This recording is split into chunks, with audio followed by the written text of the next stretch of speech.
Hi, my name's Mike and I work here at Halcyon Yarn, and we found one of the interesting things that's happened with the internet is that we get a lot of hits about Kumihimo. Kumihimo is an ancient method of making braids, and it's from Japan. It has a long history. Braid making went back to China, and what's happened is in modern times Kumihimo has become sort of the province of craft people. In the United States, a lot of weavers do Kumihimo, and it's a great technique for getting yourself some special braids. One of the things we thought would be kind of nice would be to put together this little video just to give you an idea of how the equipment works, what the equipment is, so that for those of you that aren't already familiar with Kumihimo, you get a real chance to say, oh, that's what they mean when they say bobbins and bags and things like that. The basic equipment involves first a stand. This one's called a maru die, and that means round stand. As you can see, the top is round, it has a hole in the center, and the movements I make are basically to just move around it. And the parts of the Kumihimo process involve the stand, which you can see. This bag is a counterweight, and it counterweighs the bobbins, or tama as they're called. Each tama weighs 70 grams, and the weight in my bag is equal to about half the total weight. What I set it up for was an 8 bobbin braid. It's kind of good because you get this one, we can show them different shapes. Okay. That we wouldn't. With 4 bobbins, you really don't get a lot of different shapes. The ever popular lark's head.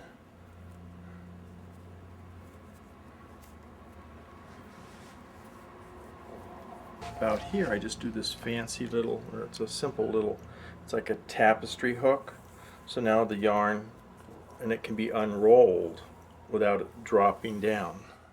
What I'm working on right now is a round braid. And what I'd like to cover today is just talking about, show you some different motions for the 3 basic shapes of braids. The first is the round braid, the next will be a flat braid, and then I'll follow that up with a square braid. But the first thing to note is that the way that I move the bobbins is what creates the shape.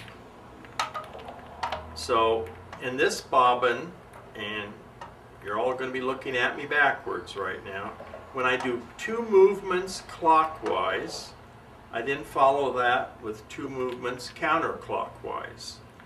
And what that does is it creates a braid. Right here in the middle of the stand is what we call the point of braiding, so I can see what's happening. Make a flat style braid. I have my own little cue sheets. This is sort of a standard notation for keeping track of what you're supposed to be doing. Just read like you're reading a book. First step, second step, third step, fourth step. So what's happened is all my bobbins have gotten in a different position than I had. Step 1, step 2, step 3, and then it wants me to do the cross and come back down here, and that's step 4. This is one of those braids that you have to readjust everything when you get done. So it just keeps going around. One of the tricks to keeping track of where you are in Kumihimo is to always finish all the steps that are required in a movement. One of the things to notice is when I'm moving the braids, I do not grab them and take away the tension. I just sort of use my fingers like little cranes so that I keep it. The whole idea of tensioning your braid is you have a weight here and you have a counterweight. And this is a square braid. And this one's a fun braid because it's easy. I won't get lost, promise. 1, 2, 3, 4. And I like this braid because it's a good way just to get in the habit of doing your 4 steps. It's a nice, nothing crosses, everything goes back and forth. You'll notice we have to play games with tension. I put that over there, and you'll see my point of braiding.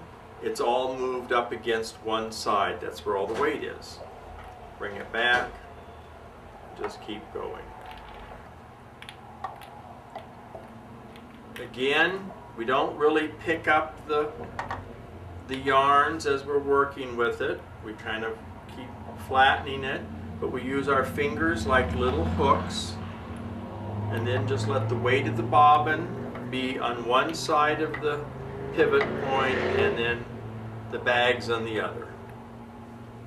The way that we change pattern or design on the surface is not by changing our movements. This is a round braid. It's 4 of these green and 4 of the brown bobbins, and if you look at it, you can look and see that it has a different design from section to section.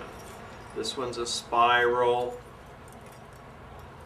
sawtooth kind of design. It goes down here. This looks spiral, but if you straighten it out, it's just really columns of color. Another spiral the opposite direction. The way that you get the different patterns is your starting positions of your color.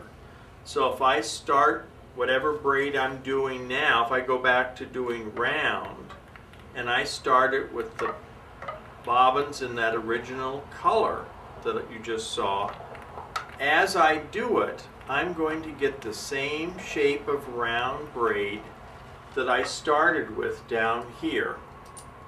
But what's going to happen is my surface design is going to look a little different. So when we're talking about designing and what we're doing with our braids, we have to think of 2 things. Movement, which gives us shape, and color placement, which gives us pattern and design. I'm going to show you a couple of other things. This is a new clasp that we've got here, and this is a Kumihimo braid that was cut and then braided braid on braid and made into the filler for the clasp. These are just samples of different braids, flat ones, square ones, round ones. Some are done with cottons. This one's a silk one. This one is Tencel, which is the rayon product. These are cotton, but they're hand-painted cotton, so you can get different styles. And it's all done with all these are done on the Maru dye, which is probably the most common use around here, and it just makes it a really comfortable thing to use. These braids, sometimes we get carried away with things around here. This is sisal that I went and got at the hardware store and then dyed with just Rit dye and made a large Maru dye so that I could just make some really large braids to see what would happen with it. Maru dyes, it's a flexible tool, and Kumihimo is flexible, so it's one of those things you can do a lot of things with. So that's kind of our introduction. If you have questions, go to our website, check our catalog, and thanks for watching.